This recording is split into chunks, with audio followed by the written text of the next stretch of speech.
Israel pulls its negotiators out of talks with Hamas as it bombards southern Gaza with airstrikes. Aid agencies have sounded the alarm. French police confirmed the suspect in a fatal attack was on the security services watch list. More than 110 nations pledged to triple the world's capacity to produce renewable energy by the end of the decade.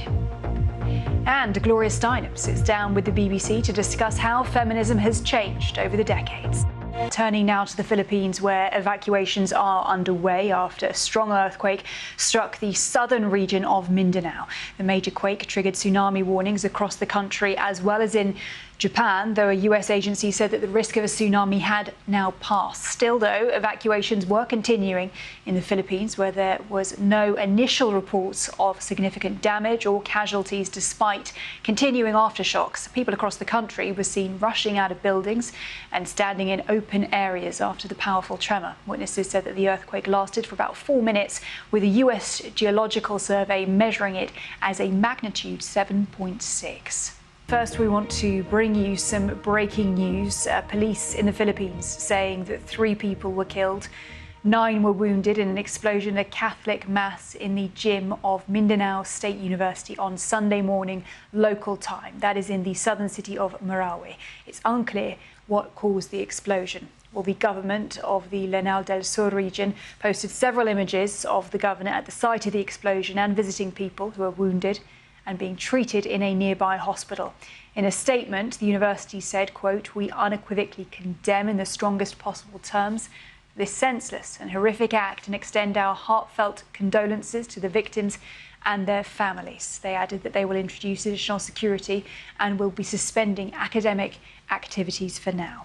Venezuelans are voting in a referendum over whether the country should create its own state in the disputed region with neighbouring Guyana.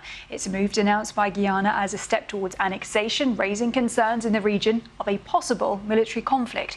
Well, voters will be expected to say whether they agree with creating a new state in the jungled region and providing its population with Venezuelan citizenship.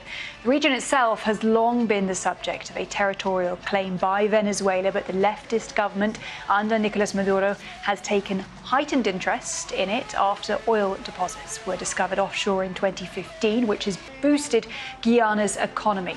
Although the vote isn't binding, the referendum is being seen as a possible litmus test for Maduro ahead of next year's presidential election.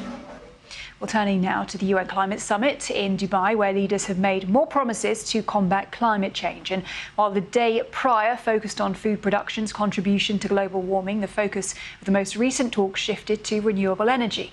Now, around 100 countries promised to triple world renewable energy use by 2030.